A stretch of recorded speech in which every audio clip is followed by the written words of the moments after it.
Hello everybody and welcome back to Eerie Covenant. I hope everyone's well today on this dark moon.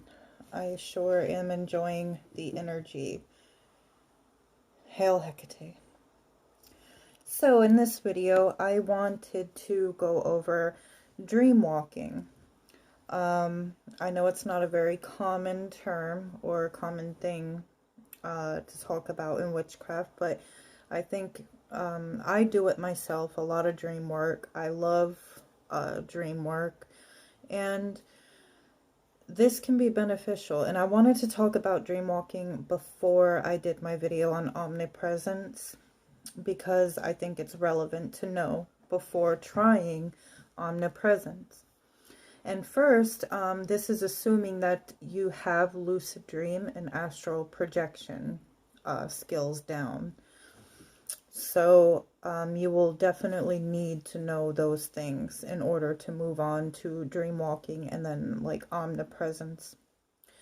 So dream walking comes after those steps. Dream walking is the practice of going into other people's dreams and sleeping mind, or into other dream realms. Okay? So this has many benefits, okay? You can alter and manipulate the dreams. You can interact with people in the dreams. You can make that person think about you, and you can even be intimate with other people in dreams. The last time I dream walked was probably about a month ago. And I went into one of my arch enemies' minds to see how my curse was going. This person pretty much destroyed me in my life. And, you know, me being a Scorpio, I'm not going to let that go. But it was very threatening, guys. This person was awful. So I cursed them quite a while ago, wanted to see how it was going. And I dream walked into their mind, and it was completely shattered. Their whole mind was gone. So I was like, well, it's working. Everything's in ruins here, you know? So, deuces. In order to dream walk, I'm going to explain the steps, but first I do want to talk about the risks. So the first one, if you are not experienced in dream work and know you're in the dream realm, basically know the difference from reality and dreams, you can get trapped.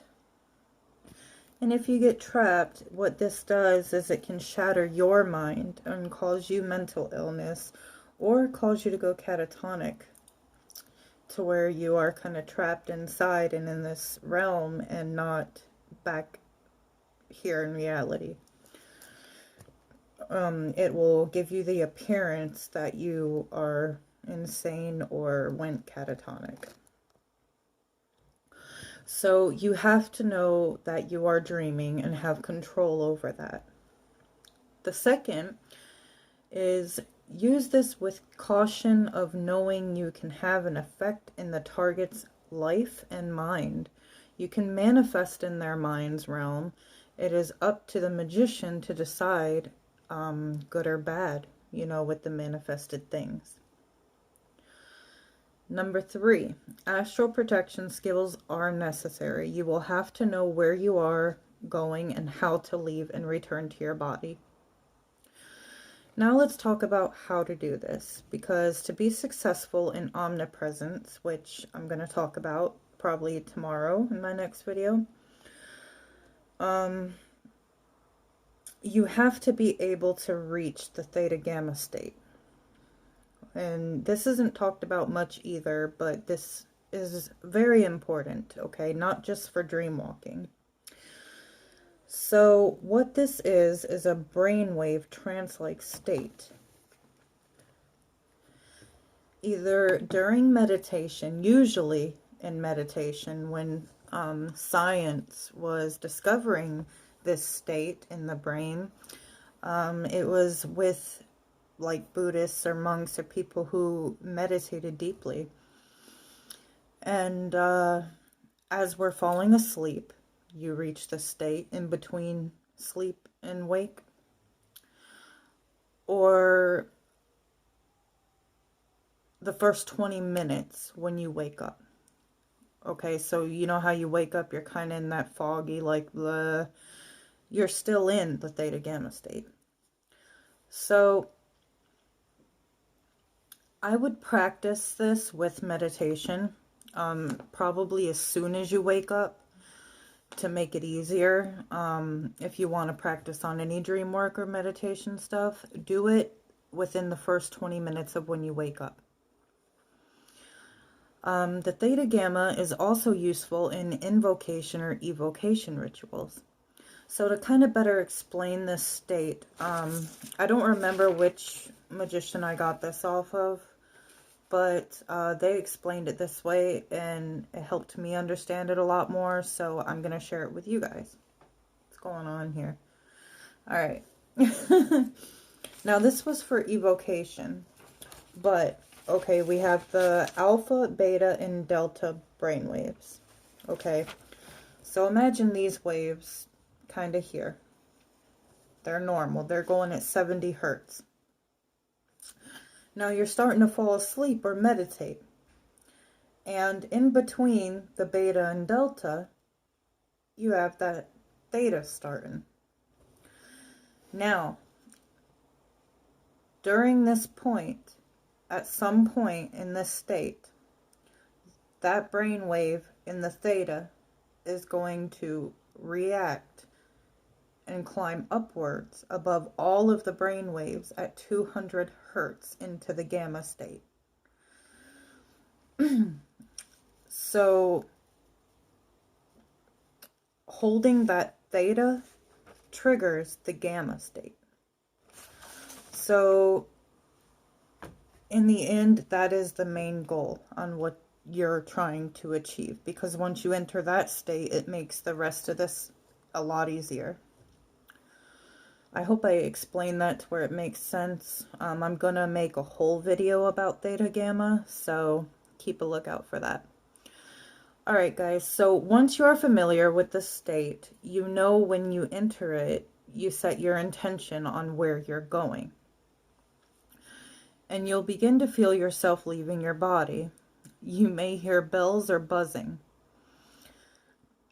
Funny story, the first time I ever astral projected, I freaked out. I thought I was dying. I could feel myself leaving my body. I was laying on my side and there's a wall by me. And I can remember beating on the wall and pushing on it with my astral body to get back into my body because I thought I was dying and leaving my body. I panicked. And I heard a very loud buzzing. So other people talk about hearing that as well. So yeah, funny story. All right, so when I get to this point, for me, things are kind of blank a while until I end up where it was I set my intent to go.